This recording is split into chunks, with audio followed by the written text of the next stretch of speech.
All right, we're going to give a couple minutes to people to jump on.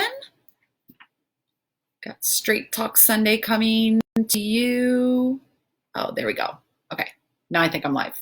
Okay, I'm going to put my hair back because it's one of those days. I am not sure how many days it's been since I've showered. Those of you watching the recording, we are still in the coronavirus shut-in.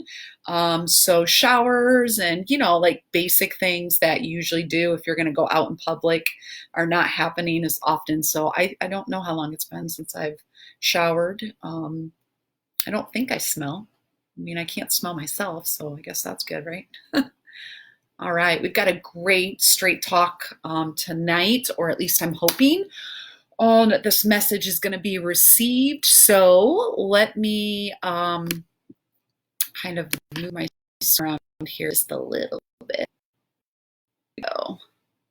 Okay, and we're going to get started. So as always, if you have a place that you take notes, that would be something awesome for you to grab, because these straight talks are always going to be a nugget for you, right? Hey, how are you, girlfriend? Kavehi, good to have you on here. So this was a very interesting topic that's probably been ruminating in my mind for about 2 weeks. And I didn't know how to write it because literally it made me angry that the Lord was asking me to talk about this, because some of you are going to hate me when I talk about this topic. Not because I'm giving you anything, but you're going to go, really, Amber? Like, now I hate you for even saying that this is a problem for you. But I want you to stick with it. So I want you to listen to this full message, because I believe that it will give you some revelation. If you allow it, if you don't get offended, if you don't get defensive, if you don't tune me out and you listen to the whole message, I really do believe that there's freedom here at the end of this conversation, okay? So that's how I'm going to preface it. Some of you guys are probably like, where is this going? Trust me, we're going to get there, okay? So relatively recently, like within the last few months, I was blessed to go on a vacation with my bestie and her family with Berlin. And it happened to be while I was doing a 21-day fast.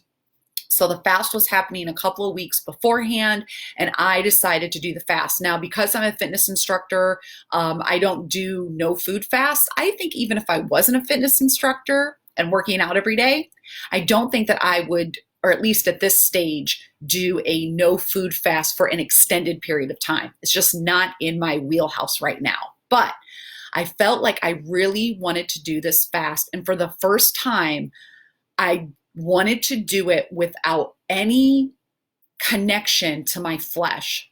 So I know sometimes, like when I would think about doing a fast, I'm like, oh, wow, that would be a great way to lose weight. Like even now that would go through my mind. And it's like, oh yeah, fast. This is a great way to like cleanse my body. And I would make it about me. I'd make the cleanse about my physical body. And I didn't want to do that. So I consciously made a decision. I'm like, okay, Lord, show me what this fast should be. So I felt like what the fast should be is I cut down almost to half portions, everything that I ate. So breakfast was less, lunch was less, dinner, everything was like cut in half. That alone was super, super hard. And I stopped eating at 5 o'clock, 5:30 at the latest. And I had nothing after dinner. So you think, oh, that doesn't seem too hard. Yeah, in theory, it doesn't, right? But if any of you have tried to do a fast at any capacity, it is not easy. And fasts aren't supposed to be. They challenge our flesh. They challenge our comfort zone. There's so much that goes on with comforting ourselves through food, through drink, through just habits, even if it's not a big thing like grabbing an apple or whatever. I mean, it doesn't even have to be something unhealthy. There's just a lot of comfort in grabbing food kind of whenever you want. And by structuring that, it really was difficult. So when I say difficult, it was grueling, it was miserable at times, it was also awesome and enlightening at times. But it was amazing what denying your flesh will bring out in you. And a lot of times, so I'm going to totally digress from what I have written. So a lot of times, like with dieting, for example, We want to use our own strength to deny ourselves, right? It's not unto the Lord. We're not doing this to get closer spiritually. We're doing this to get some physical outward manifestation of change, right? And we can't sustain it very long. Some of us hours, some of us days, some of us weeks, but then we usually end up falling off, right? So this felt different. Like I said, I feel like I heard from the Lord what it should look like. So basically, stuff started bubbling up in me. So I started to feel, because I wasn't going to comfort, and I started to feel frustration coming up, and irritability and anxiety, addiction to comfort, all of the gunk that's inside of us that, when allowed, will actually come up and rise to the surface if it's in the right circumstances, which for me, a fast will bring out like that, all of the things and the impurities that I know that God wants to work out with me. But here's the thing about the fast. For the first time, I was really, truly, you all, not doing it for any physical outward results or any like purification of my liver or anything like that, which is totally where my mind would have went. And it was amazing how my body responded to the fast.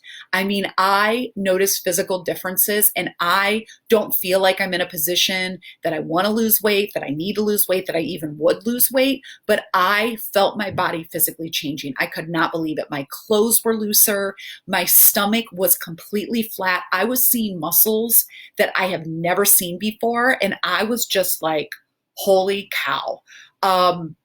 And I know that some of you are like, Amber, I hate you right now. And that's why I told you, some of you are going to go, Amber, you're literally talking about this? Like, good for you that you've seen muscles that you've never seen before. I'm just trying to see like a bicep, like I can't even see that. I can't even squeeze my tush. I get it, but you've got to follow along, because this blog is not about the fact that I saw muscles on my abs. It's not about you doing a fast. So this is not a blog about fasting or a talk about fasting. It is about the revelation that was revealed within this process of fasting and the physical results that manifested. Okay. So I proceeded to go on this trip to Hawaii with Berlin and my friends. And I felt that the Lord had released me from the fast, even though I wasn't at the 21 days, so that I could enjoy the blessing that I'd been given by being able to go on this trip. And of course, I'm in Hawaii, so I'm wearing a bathing suit every day, which was awesome in and of itself because it's warm enough to wear a bathing suit. And I felt amazing in my skin. I felt like I had my bikini body at 41. I was 41 at the time, that I'd always wanted. Like, I'd always wanted this body that I'm in at 41 in Hawaii with my 3-year-old baby girl. And I had tried my whole life to get it. I had binged, I had purged, I had excessively exercised, I had dieted, I had done laxatives, all these different things. Never achieved what I felt like I had felt in Hawaii. Like, this is my ideal body. Like, this is it. Like, this is what I would have painted a picture of that I would have wanted to look like. And I was just like very thankful. I was like, wow, like, okay, I'm here, right? But then I found myself asking, so what's it for? Here's the revelation, guys. I'm there. I'm standing. I mean, who are the abs for? Because I've realized over the last 12 years of my personal journey and coaching other women that our physical goals are mostly a made up reality that we think exists if we can only get to that destination. So we think that if we get to the weight loss, if we get to the flat abs, then it'll make us a better version of ourselves, a healthier person, a more attractive person, a more worthy person, a more desirable person, a more successful person, a more in control person. So it's this reality. It's this version of ourselves that exists out in nowhere land. And if we can just get there, if we can just find a way to get there, then we're going to experience all these things. But here's the thing. Most people don't give a rip what our abs look like. Can I just get a witness here? Just like we don't walk around with our weight tattooed on our forehead, most people don't give a rip what your abs look like. You do. You do. And if people do care about what your abs look like, they probably hate you because of it. So like right now, some women are hating on me. Like, Amber, that's good for you. But isn't it so true? It's like I'm talking about an accomplishment, and in your mind, you're like, seriously? Like, good for you, but I've still got this going on.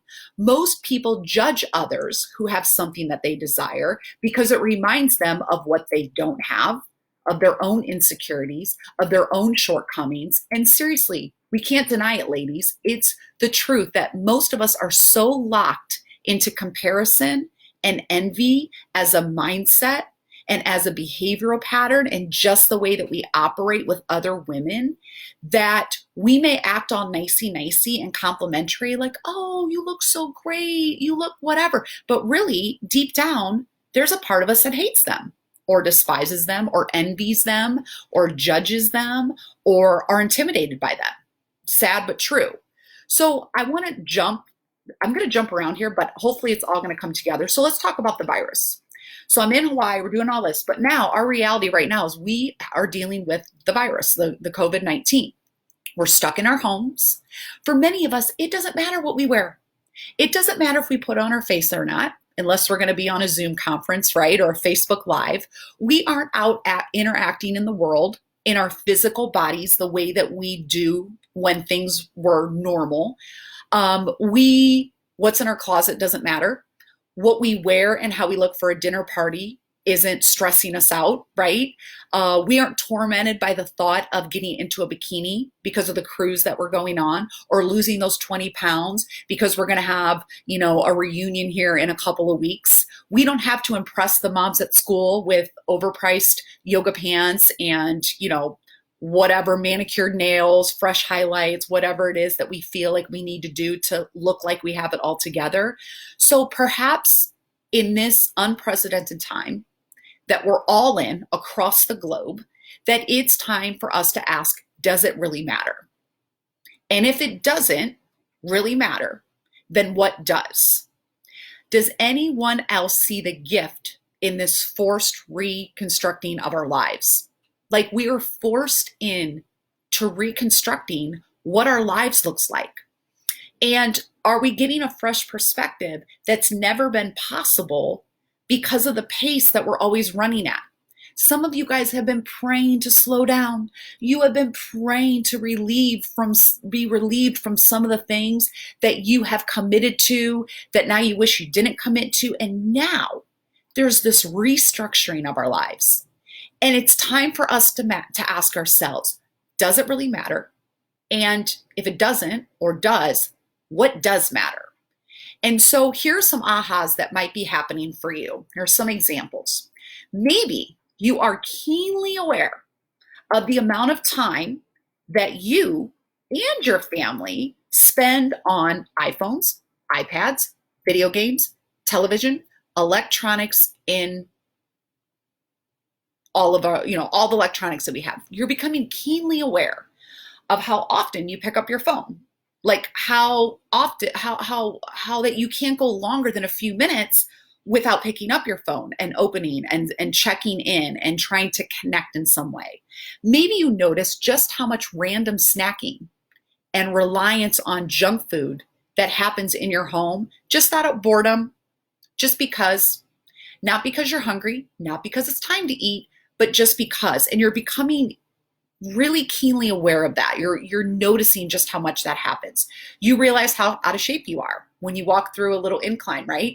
And you're not even out of shape. You're like in no shape, right? Maybe you find yourself anticipating for the first time getting outside for fresh air, or getting in the car and driving nowhere, but just driving around and just taking in the beauty of being outside. Maybe you're surprised at what a struggle it is to try to figure out how to make a home cooked meal without going to the freezer or a box or ordering takeout, which is for many of us still an option.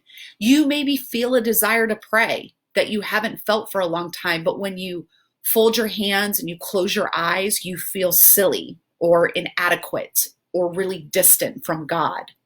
Maybe you realize that a lot of your financial stress that you had before the virus has kind of been alleviated as you look at your credit card statement and you look at your bank account.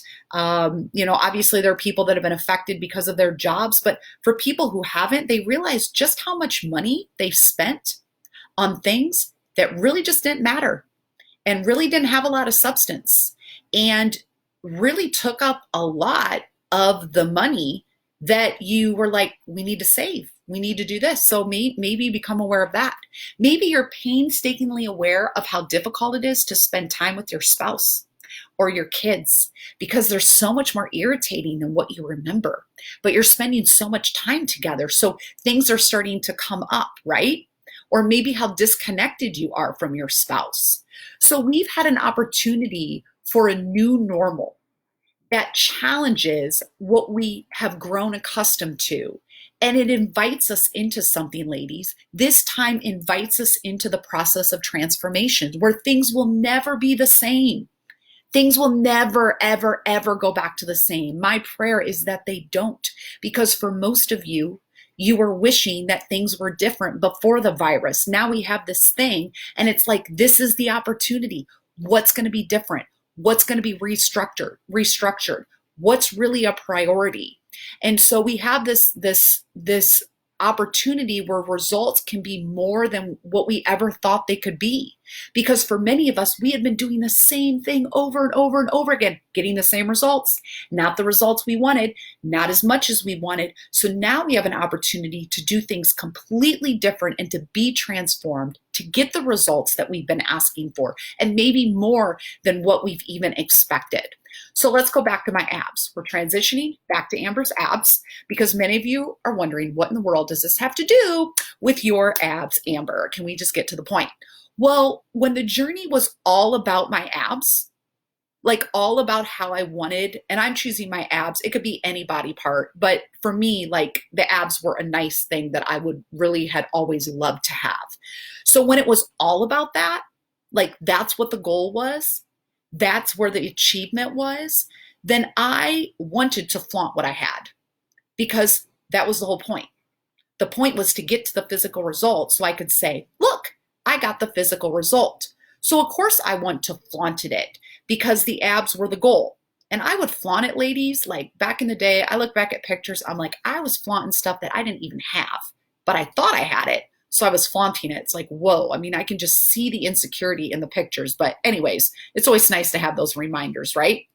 But I wanted the abs because that's what I felt. And again, you guys, it could be the 50 pounds. You got to put you into this scenario. So the 50 pounds you want to lose, or your legs or your thighs or your jiggles, or like whatever it is that you pick out on yourself that you want to change. I felt like I needed to get that for confidence, for attention, for validation, for love, for achievement, for security, for identity. And the abs held the key to the things that, just like many women think, a specific pant size or a number on the scale holds. So for example, I wanted to be confident so that I could flaunt what I had. Okay. And in flaunting what I had, it would exude confidence, right? Like, look at me. Okay, I'm confident. Look, you can tell that I'm confident because I look good, right? And so therefore, I have confidence, which is so not true, but you guys get where I'm going. I wanted attention. So the abs, I would get attention from men, women, whatever. I wanted women to judge me. To be honest with you, ladies, like I'm being completely honest. Back in the day, I didn't care if women judged me. I didn't care if they hated me. It just validated that I was better than them. I'm just being totally honest. Like, it's like, you know what? You hate me? Oh, it must mean that I look better than you. I mean, this is how, and ladies, if we're really honest with ourselves, and honesty is the only way that the Lord can deal with what's inside of us, is when we are honest with the gunk. And I can only say this to you because the Lord's revealed all this to me. And he's worked on it with me, and he's worked it out in me, and it has become the place where my strength is. My greatest insecurities have come the place of my greatest strength, but I had to give God access to it. And now I can share it with other women without any condemnation, without any guilt, without any shame. But I'm encouraging you not to make this about me, but to see and ask yourself, what is coming up in me as Amber's talking about all this? Like, oh, that's me. Ooh, that stung. Or, oh, I hate her for that. There's emotion there. Great, there's something there. This is the process of coaching. Okay, so I just want you to not bolt from this, but to stick with it. I wanted to be worthy and be loved and shield myself from being rejected by being perfect. I thought that if I was perfect, if my body looked perfect, if I had those six-pack abs or whatever it is, that I would be perfect. Therefore, why would someone reject something that's perfect? Now, again, this is only on the outside, okay? But if I can hold it together on the outside, then I will be perfect. I will not be rejected. I wanted to achieve outward physical results because they represented something that could shield what was broken in me. So I knew that I was broken on the inside. I knew that. I couldn't pinpoint what it was, but I felt broken. So if I could physically look good on the outside, then maybe I could be okay being broken on the inside and people wouldn't know that I was broken on the inside. Again, this is what the abs did for me. This is what they used to represent. This is where I thought that they would get me. I wanted the security of knowing that even if I was broken on the outside, I would look put together. I just said that. I wanted to measure up and exceed the standards given in the world for beauty. So I wanted to exceed what being fit looked like. I wanted to exceed that because that was the standard for beauty. And that was given to me since I was a little girl. I saw women on TV and women on magazines. So I thought that that's how I needed to be somebody. I needed to conform to those standards. So maybe some of that resonates with you. And what I'm trying to get to, ladies, is that we have to be willing to go to the root of why we want what we want. Why is it so important when nobody cares about what your abs look like? Some of you have husbands who tell you that you look great and they really mean it. And they love your body and they really mean it. But you've got this idea of what it needs to look like and what needs to change. And only if I could change that and if I could have this and if that looks perfect, then I'm going to be worthy. I'm going to be loved. I'm going to be all the examples that I just get. I'm just saying, if it's rooted there, you will always be an obsession. You will always chase the next thing. You will never have sustainable results. And even if you do, even if I did get the abs back in the day, which I've seen some pictures where it's like, I was pretty close. Nothing like where I feel like my body is now, but I mean, I was pretty close. I still wasn't happy. Now I had to stay in obsession to keep it. Now I had to stay in that place to be validated. I had to stay in that place to feel secure. I had to stay in that place to feel loved, because heaven forbid if I moved away from that place, all of those things went with it. And that's not what I want for you, because that's not the true freedom that God has designed for us to have in all areas of our lives, including our health. He has not designed us for freedom that slips through our fingers because the scale moves a number. He has not designed us to be on a health journey where our peace goes away because our pants don't button, right? But that's the kind of journey that we exchange for the peace and the freedom that God has for us. So now I had the abs, but it wasn't the powerful rush that I had always imagined it would be.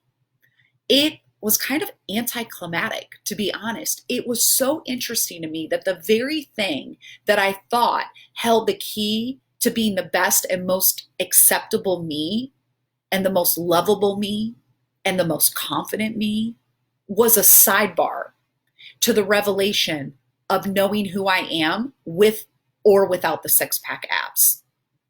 That's the revelation that I had. I knew who I was before that fast and the abs appeared. So I was not like, oh, now I know who I am. No, now I'm enough. Now I'm lovable. Now I'm accepted. I already knew that. So the abs came, it was like, nice, fun, pretty cool. I like it. This is awesome. But it wasn't that like, oh my goodness, I'm going to live my whole life trying to get there, which is where some of us spend our time, ladies. So much of our energy, always trying to get there and never thinking, maybe I need to have peace with myself first and be free first. And then from there, I can go and get the physical results that God has designed for me to have. You see, ladies, it's time to reinvent our health journey. It's time to let go of the never enough mentality that keeps us dissatisfied, constantly striving, constantly looking for the next fix, busy, overextending ourselves, doing more than we even need to do. It's time to exchange the path of unsustainable physical results for the transformation that God has for us that gives us access to our freedom, which has already been bought for us and is already there for our taking. And when we surrender to the process and we let go of the expectations of results, miracles happen. Let me say that again, because I believe that my coaching can be summed up in that way. We have to surrender to the process that God needs to walk us through to get the gunk out, to get the impurities out, to get all of the stuff out that is not Him, okay, that's not going to serve us, that's going to steal our peace and keep us in bondage. He needs to get all of that out. And we need to let go of the expectations of the results that are going to come and say, Lord, I surrender to the process and I let go of expectations. Because here's what happens. We get expectations. Oh, I should have lost a pound. Oh, I should definitely be able to button these pants. For all I've been doing, I should definitely be blah, blah, blah, blah, blah. And what that does is it stops the process. It stops us in our tracks. We pull back. We don't give as much. We don't surrender as much. We start to take pieces back and we start to control some pieces and go, you know what? I'm just going to control these pieces so maybe I can make this work faster. That is not how God works. He will continue to put a hold on your process until you surrender it back to Him, which is usually not something positive. Can I just say that, ladies? God doesn't get us back into process with Him by doing and allowing something positive and great to happen. Because otherwise you'd be like, oh, look at me. Yay, I did that. Woohoo, let's do more of me. God doesn't want you to do more of Him, of you. He wants you to do more of Him. So you might as well just surrender to the process and just know like that's how it's going to happen. So when we do that, when we surrender to the process, we let go of the expectations, miracles happen. It is a miracle where I'm at. It is a miracle. It is a miracle. It is only by God's hand and by His intervention that I have what I've always asked for through the process, though, that God could have only designed. You see, I had to surrender and obey to Him, which in and of itself has been and will remain an ongoing process. And it's going to be a process until I'm called home to my eternal home. Until that time, I will constantly be in process of obeying and trusting and surrendering God. Okay? Don't even think for a second that I obey and surrender and trust 100%. No way, Jose. Nope, not even close. But I'm in process and I'm committed to that process and I get stronger in that process and I have less moments of weaknesses and doubt, but they're still there until I go home. That will just be part of my earthly experience. And the greatest gift, y'all, is not the abs. It's the peace with or without the abs. That has been the greatest gift. It's not the abs because I already had the greatest gift. When the abs came, it was like, it was great, but it wasn't the greatest thing that ever happened. The greatest thing that ever happened was the peace that I feel with food and the peace that I feel with my body and the peace that I feel in my journey. And that I'm okay to eat a cookie and I'm okay to not be perfect. And I'm okay to have cellulite on the back and I'm okay that I'm getting wrinkles and I'm looking old. Like it's okay. That peace and being free from the bondage of all the crap that I used to do to try to make myself look good. That's been the greatest gift. The abs are like, oh. And like some of you again are like, Amber, let me decide, right? You give me the 6-pack abs and I will tell you. Well, here's the thing. If you don't have peace and freedom and you get the abs without the peace and freedom, the abs are going to feel like, yes, whoa, check it out. But then you have to keep it. So you won't have your peace and freedom. And what you'll realize is that's great, but you're still an obsession. And then it's not going to be as great. You're actually going to be tied to it. It's going to become your idol. It's going to become the thing that you worship and that you have to keep and you have to sustain. And you're going to end up hating it. The very thing that you loved and said, yeah, is the very thing that you hate because it will take you to places that you don't know how to get out of. You don't know how to get out of. So I had to surrender. And I The greatest thing has been the peace of knowing that I'm enough, the peace of knowing that I'm enough. And ladies, I had to know that I am enough before I got the physical results that I have now. Like, I feel that I'm at the epitome of loving and accepting my body, but I've known that I am enough for a few years now. Like, God's been showing me that. So it isn't like I got to this place and I'm like, I'm enough. No, no, no, no, no. I had to know I'm enough first. And out of that knowing that I'm enough, I acted like it. I acted like I'm enough. I'm enough to keep myself hydrated so that I have energy and I sleep well. I'm enough to spend money on good food. I'm enough to spend time making dinner. I'm enough to do food prep instead of doing whatever. Like, I'm enough. I had to realize that first. And then from there, I acted in accordance with that. And then the miracle happened in the physical results that I believe God gave, honoring that journey. The greatest gift has been joy that I'm free from obsession and bondage that I lived for so many years in my health journey. It's freedom that I can honor this temple that I've been given with or without the physical results of being this big, having no cellulite, having six-pack abs all the time. So if you take this journey, ladies, you will realize that you don't have to be somewhere other than where you are to experience peace and freedom. Somebody needs to hear that. You don't have to wait to experience peace and freedom. Right where you're at right now is where that can happen.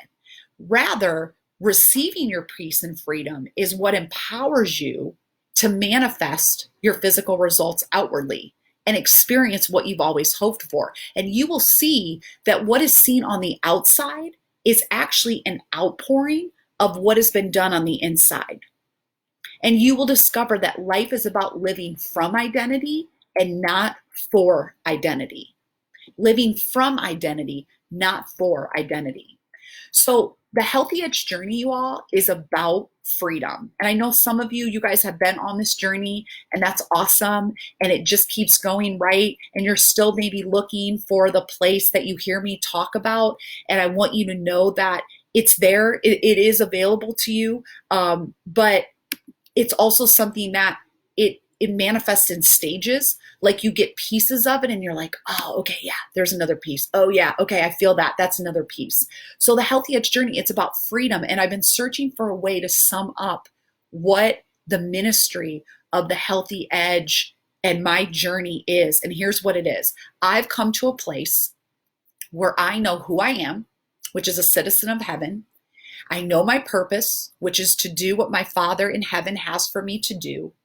And from that place of identity, my thoughts, my behaviors, and my motives have been transformed.